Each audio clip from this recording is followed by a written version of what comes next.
Iba-iba ang negosyo at lahat ang ending, malaking kita. Sana maging inspirasyon sa inyo ang mga kwentong ito.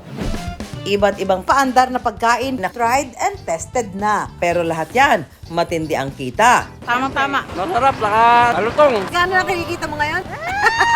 Ba't kayo dito kumakain? 10 out of 10. This was a small canteen before. Hindi namin inaakala na magpi-15,000 kami noon. Sa loob ng 5 oras, kumita ako ng 15K. 5 oras lang, sold out na. Ang dami pang nakapila. Ang spark sa pagtatayo ng negosyo, hindi nasusukat sa edad. Kapag may naisip na bago at papatok, aba, i-push mo yan. Project mo to sa school, Ryan. Yes po, nagsimula po siya ng grade 12. Kano kita mo? Around 5 to 6 digits po per month. Tapos na. Ayan na siya. It's something innovative, technological, na wala pa sa Pilipinas. First year namin was okay lang. So we were ranging mga 6 digits per month. Second year namin, we're able to hit yung mga mid to high 7 figures already.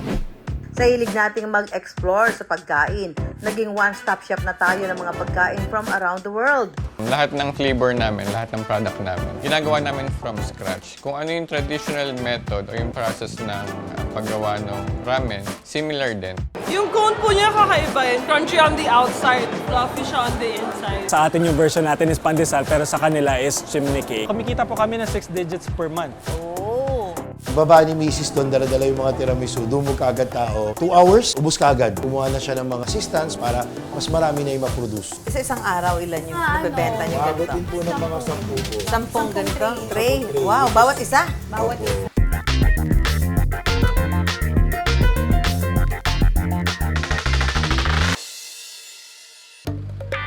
Mula sa City Hall ng Malabon, wala pang 4 na minuto, ay mararating na ang Concepcion Market.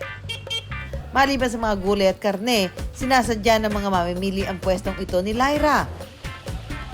Mapapadalawang tingin talaga sa laki ng itinitinda niyang okoy. Hunyo noong nakaraang taon lang, nagsimulang magtinda ng okoy si Lyra sa palengke. Dati kong trabaho, office girl talaga. Ano, Disney princess ang atake ko talaga. Kaya nung napunta ako dito, para na akong kargador na di ko alam. Lahat na ginagawa ko. Kahit daw nag-viral ang kanyang panindang okoy, hindi raw ito hype lang. Sa mga bumibili sa amin, ilang beses silang bumabalik. Yes, napakadami na naming suki. Meron pa nga kaming suki, taga Makati, pumupunta pa dito. Okay namin, kahit walang suka, masarap, kahit malamig, masarap. Masarap, malaki pa. Pwede pang pulutan, pwede pang merienda, pwede pang ulam. Masarap, nakakalutong. Yes. Magkano na kinikita mo ngayon? Basta po malaki. Ilang digits? 5 po. 5 digits kada araw. Alam mo, napapatingin lahat ng dumadaan dito. Sabi, okoy ba yan? Cover my face? Daming hipon ha, mabilang nga. Siguro more than 20 pieces. Nasa 25? Tama, mga nasa 25. Parang gusto ko inumin yung sausawan mo. Sarap yung ulam nito. Tapos halimbawa may munggo ka. Wow. Ginisang munggo, no? Saka ito, panalo. Yes, paguluto.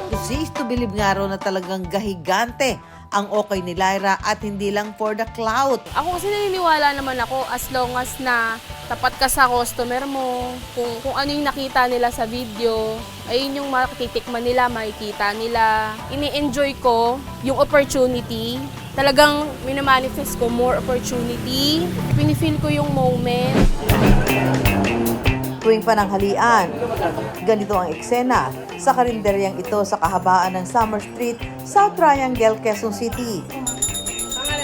Mahigit 1 taon pa lang itong bukas, pero pang-blockbuster na pelikula na ang haba ng pila.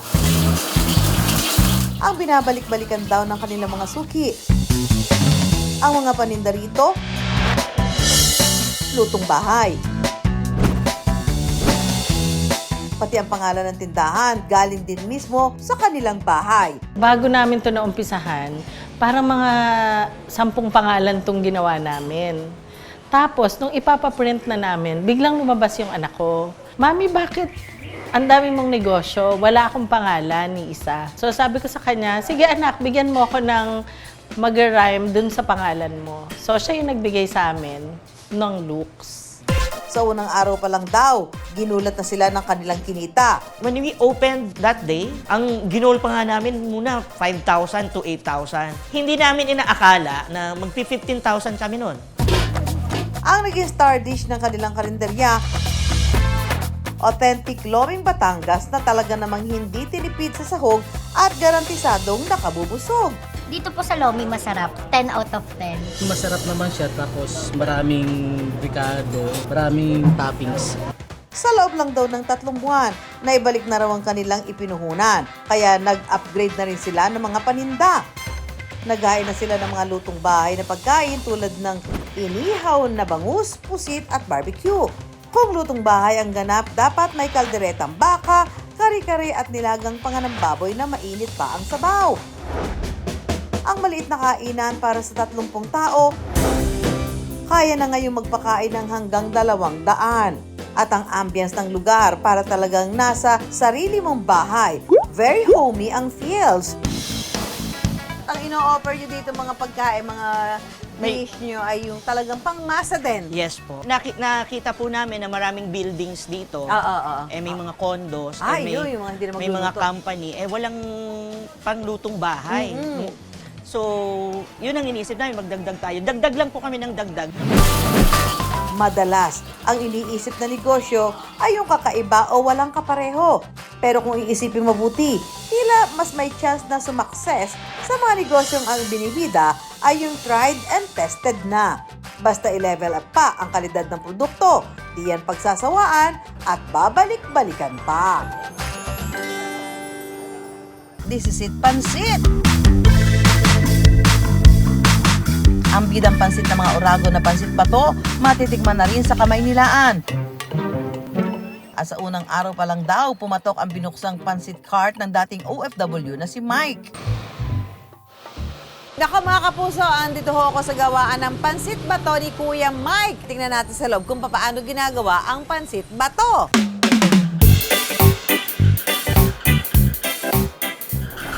Ano ba? Gumagawa ka bang kumot?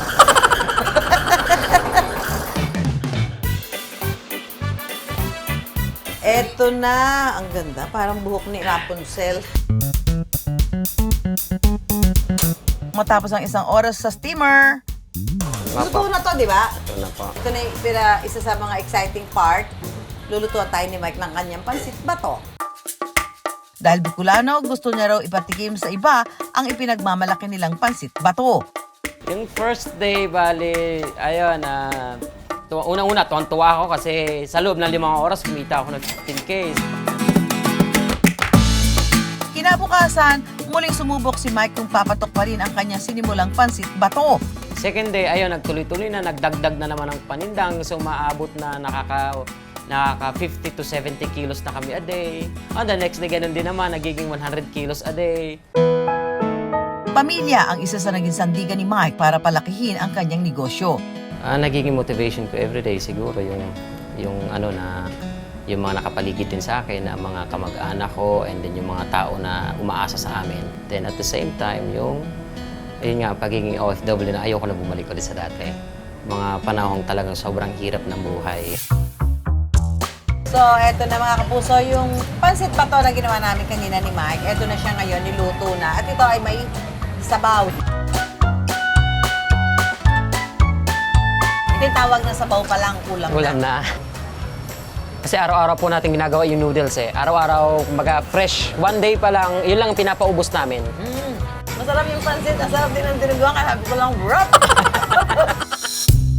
Ngayon, kumikita na ng 6 digits kada buwan ang kanyang pansit bato at ang kanyang sikreto para sa long life na negosyo. Sipag at tiyaga lang talaga yung puhunan natin. Kung mayroon kang pangarap, don't wish for it, work for it para makamit mo yung gusto mong mangyari. Ang spark sa pagtatayo ng negosyo, hindi nasusukat sa edad. Kapag may naisip na bago at papatok, i-push mo yan. Gaya ng aming mga nakilala na hindi umatras sa pagnenegosyo at nang dahil sa kanilang fresh business ideas, ngayon sila ay pumapaldo.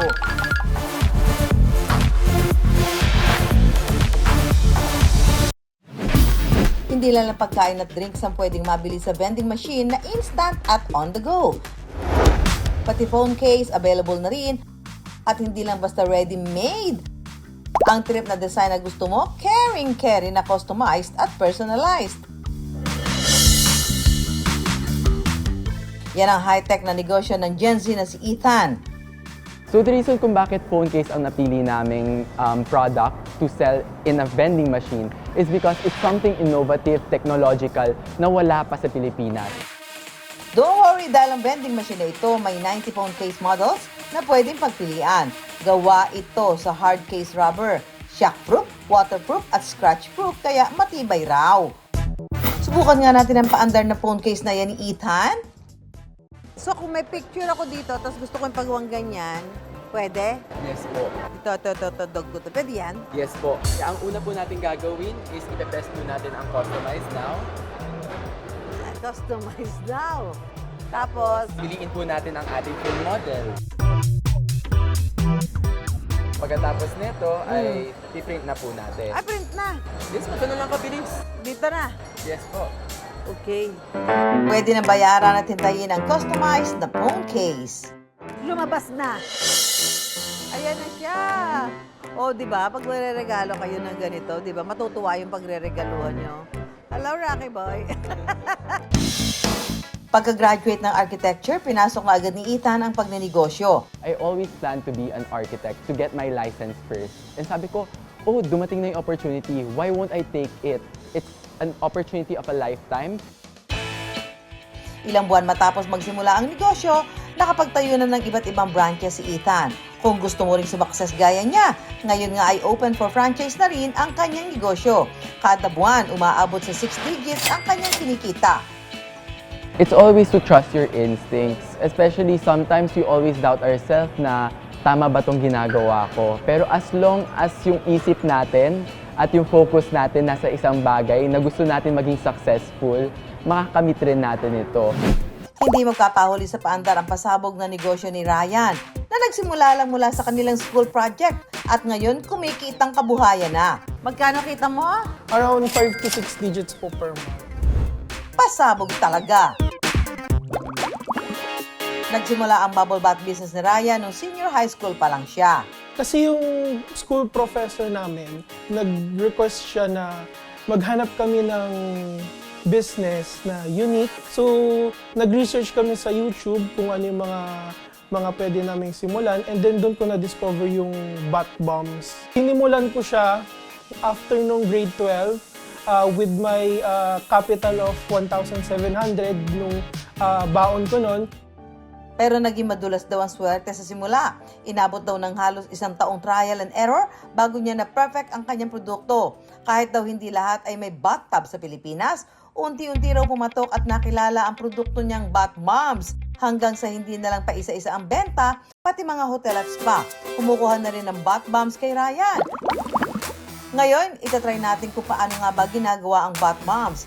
Ang gagawin natin, ang bestseller nilang lavender bath bomb na may 2 kulay. Ang bath bomb po is compacted siya ng dry ingredients, mainly baking soda, citric acid, cornstarch, and yung fizzing formula namin.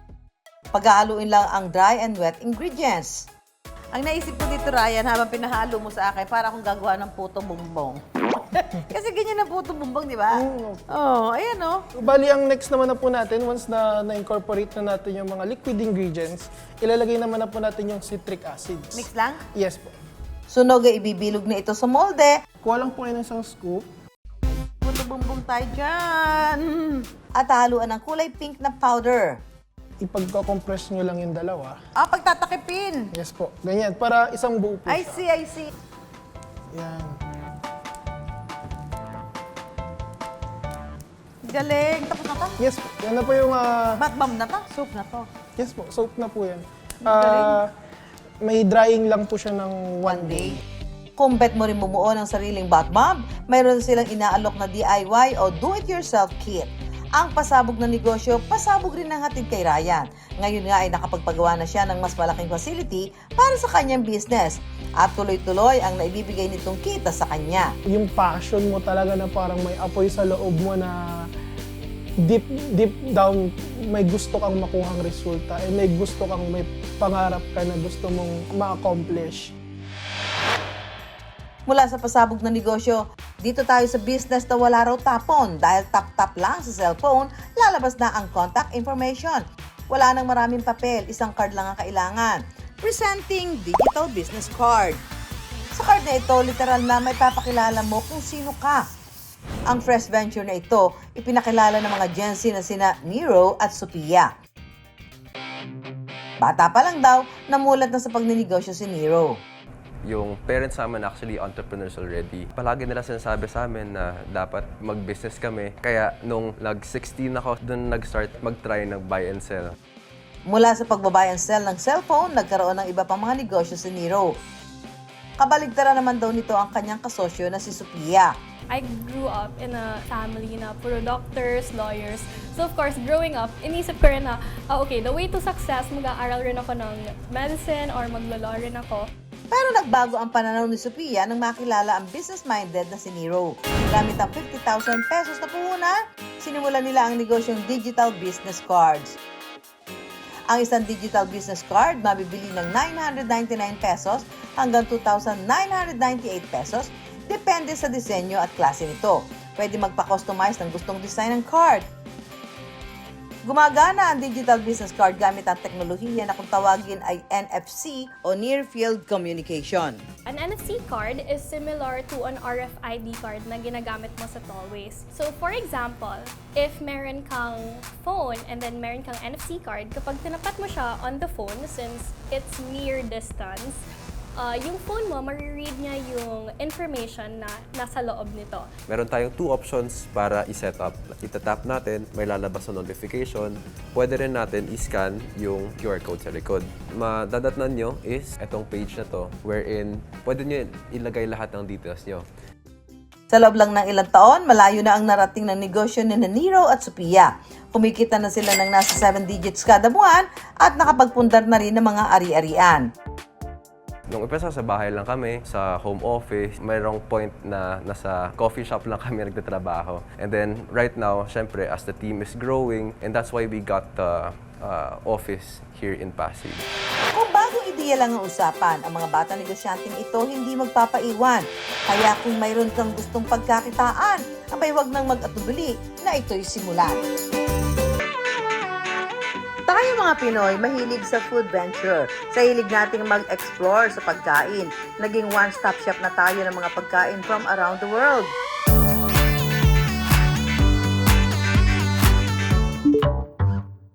Tiramisu here, there, and everywhere.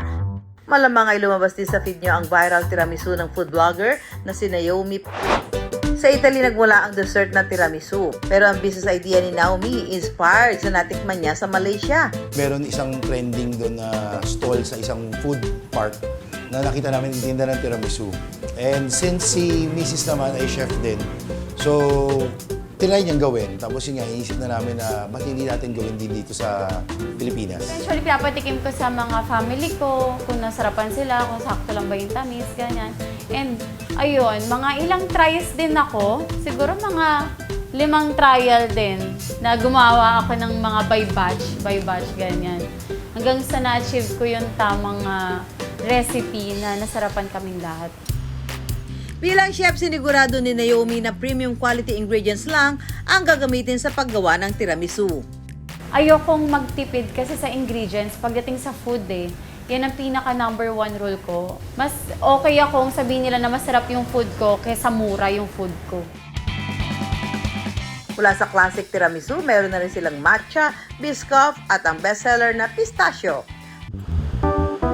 Available ang tiramisu latte at iba't ibang tiramisu flavor sa kanilang cafe sa Marikina City.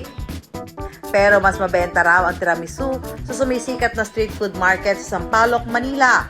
Normally, pagbaba ni Mrs. doon, dala-dala yung mga tiramisu, dumog kaagad tao. 2 hours, ubos kaagad.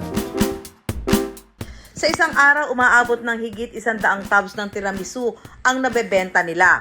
Sobrang laki ng naitulong na sa pagiging food vlogger namin ni Manuel. Kasi syempre, para ma-promote namin yung product namin, di ba? Binlog din namin. Ang 2,000 puhunan, nakagagawa raw ng 20 small tubs ng tiramisu. Kada tub ay nabebenta nila ng 200 to 270 pesos. Kung susumahin, kayang kumita ng doble sa tiramisu business. Pag-amin ng mag-asawa, kumikita raw sila ng 6 digits kada buwan. From Italy to Hungary, ang susunod na craving natin ay cake with a twist. Presenting ang version ng chimney cake ni na Mike at Ann. Yun yung common pastry nila, parang sa atin yung version natin is pandesal, pero sa kanila is chimney cake. Tinapay na ginawang apa ng ice cream, 2-in-1 yarn, may dessert na, may merienda pa. Tinawag itong chimney cake dahil sa inilalabas na usok tuwing tinatanggal sa wooden barrel na parang isang chimney. Na-discover nila ang chimney cake na minsan makakita ng oven na ginagamit sa paggawa nito. At that time, wala kaming ibang brands na nakita na nag-offer ng same product. So we thought na parang, oh, this is a new concept na pwede namin i-introduce ourselves. Sila mismo ang gumagawa ng dough na isinasalang sa special oven. Kapag luto na ang dough, lalagyan na ng ice cream, saka lalagyan ng sauce at toppings of your choice. Yung cone po niya kakaiba in fairness. Crunchy on the outside, fluffy siya on the inside. Saktong tamis, tapos saktong sarap lang din. Meron ding chimney smash kung saan pinapalapad ang tinapay at nilalagyan ng whipped cream at iba't ibang topping sa halagang 120 hanggang 140 pesos. Pwede rin bumili ng chimney cake o yung pastry lang na nilalagyan ng iba't ibang coating sa halagang 65 pesos kada piraso. Ang kakaibang apa, apakasarap nakita rin ng dalat. Nakaka 6 digits naman kami every month, no? And then we can siguro sell 500 plus cones in a month. Pag medyo maganda naman yung benta, siguro in 2 weeks we can sell up to more than 500 cones. Daan-daang piraso rin ng ramen ang nabebenta ng negosyanteng si Christian. Ang ramen na authentic noodle mula sa Japan. Masarap kainin ng mainit. Pero ang version ni Christian, frozen. Yung wife ko kasi pumalik kami rin sa Philippines, wala siya masyadong ginagawa. Kasi chef siya eh. Hindi ka naman pwede mag-work ng remotely na siya. Ginagawa lang namin sa bahay, nag-invite kami ng friends. Kapag may mga gatherings, nagluluto kami ng ramen. Para ma-preserve ang sarap at di rin paulit-ulit ang pagluluto, freezing ang solusyon. Kaya namin finreeze yung product namin kasi para ma-prolong yung shelf life eh. Metikuloso ang paggawa ng frozen ramen. Lahat ng flavor namin, lahat ng product namin, ginagawa namin from scratch. Kung ano yung traditional method o yung process ng paggawa ng ramen, similar din. Ang broth o sabaw na kanilang gamit, pinapakuluan ng hanggang 8 oras. Pagkatapos po namin pakuluan ng 8 hours yung aming broth, dito po namin siya tinatransfer sa molder. Tapos i-freeze namin siya ng 5 to 6 hours para maging ganito. Ang iba mga sangkap, half-cook na. Para pagka nireheat mo siya, ready na rin, ready to eat na. Kapag ready na ang mga sangkap, time to assemble. Para sa buttercorn miso flavor, unang ipapatong ang noodles. Sunod ang narutomaki na isang uri ng fish cake, onion leeks, corn kernels, gyoza at butter. Para sa creamy tonkatsu, merito mushroom at chasu o pork belly. Muli ito ilalagay sa freezer. Ang reason po kung bakit namin sineseparate yung broth at saka yung components para sa presentation. Hindi siya lubog yung noodles sa broth. Kapag fully frozen na ang ramen, pwede na itong i-vacuum seal para mapanatili ang sarap nito. Kapag kakainin na, kailangan lang initin ng ilang minuto at voila! Mapapa-uwishi kayo talaga! Lahat ng flavors ay mabibili sa halagang 199 pesos. Bestseller ang creamy tonkotsu. Pero, mabenta rin daw ang kanilang garlic tonkotsu at butter corn miso. Sa frozen ramen, hindi frozen ang takbo ng negosyo. Dahil ang 5,000 pisong puhunan, kumita ng 6 na milyong piso sa kanilang unang taon sa negosyo. Nag-start kami sa 5,000 pesos, nag-start din kami ng maliit. Tapos gradually, ni-improve namin. Niro-roll din namin sa business yung kinikita. Kaya lumalaki din ng lumalaki. Ang hilig natin sa pagkain kapag sinamahan ng creativity, ang finished product, mga pagkain pwedeng makipagsabayan internationally. Kaya bago man ang halian, mga business idea muna ang aming pantakam. At laging tandaan, pera lang yan, kayang-kayang gawa ng paraan. Samahan nyo kami tuwing Sabado, alas 11:15 ng umaga sa GMA. Ako po si Susan Enriquez para sa Pera Paraan. Susin tayo!